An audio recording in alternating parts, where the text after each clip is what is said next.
My name is Chad Ricks. I am the Clinical Director of Operations here at Providence, Eureka in Northern California. I oversee all of inpatient and imaging and nursing administration and you name it. A lot of hand in a lot of different things, but that's a good thing. Been a nurse about 30 years, was a Special Forces medic, United States Army, Special Ops in Desert Storm, got wounded and came back and decided that I wanted to be a registered nurse, and I've enjoyed every minute of it. I have been with Providence now since August of last year. Love the community, and most of all, love to serve others. My name is Montserrat Archila. I go by Monse. I am the mission leader in Northern California, specifically in Sonoma County for Petaluma Valley Hospital, Healdsburg Hospital, and our physician med group. I've been a long-time caregiver with Providence. I'm going into my 17th year. I started in community health investment and really love this community. I moved to Northern California close to 18 years ago, and I had a 5-year plan that I was going to go back home to San Diego, and I'm still here. In part, I think, Chad, the community.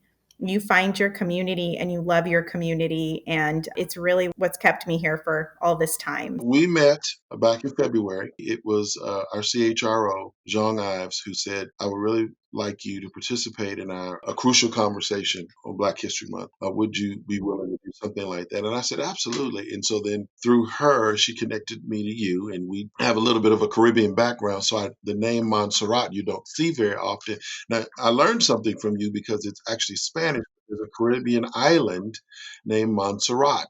I've met one person from Montserrat my entire life. So I really fell in love with that name.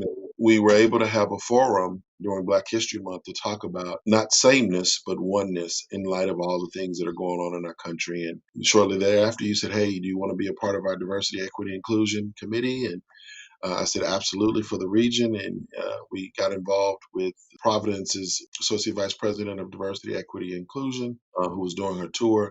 And she came here and we had a wonderful time. And there's some very enlightening conversations at both facilities here at Redwood and St. Joseph's, Eureka. So, truly, I'm grateful to know you. How do we bring awareness and education to Juneteenth? It is important to understand what the history is about and what it means to African Americans and this country as a whole, because it's a part of our history. Lincoln signed the Emancipation Proclamation to free slaves north of the Mason-Dixon line, that's beyond Maryland. Soon thereafter, 1865, the Civil War ended, freeing all bondsmen and slaves in this country to be freedmen. That's the term that they used back then, freedmen. It traveled throughout the nation. It probably traveled pretty slow. In the state of Texas is where this all began. The slaves in the state of Texas did not know they were actually free until 2 years later.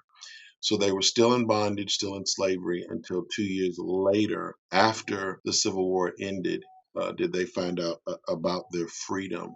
So it was at that particular time that they began to celebrate as the rest of the country had did 2 years prior to that. So therein lies the history of Juneteenth and what that means to this country and to the African American community. It is a time of reflection. And there's a faction around the country. So why do we keep talking about this? Black and white, doesn't matter. Why do we keep Mhm. talking about this? Why do we keep bringing this up? We'll never get past it. We'll never get over it. But you can't really get over your history. But this conversation brings up a lot of disdain. I haven't figured that out yet. Perhaps I never will. But it is important for us to understand what people went through, Mhm.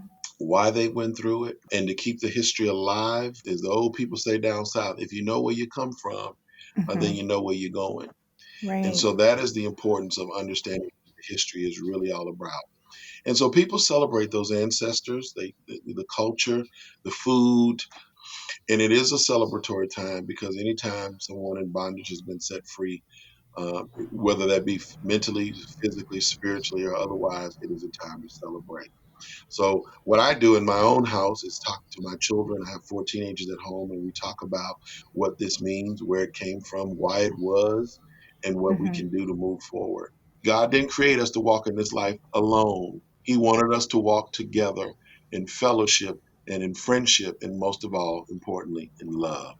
Thank you so much for doing this with me. I'm so thrilled. Thank you so much, Chad. And my heart just, again, it just grew a little bit bigger today.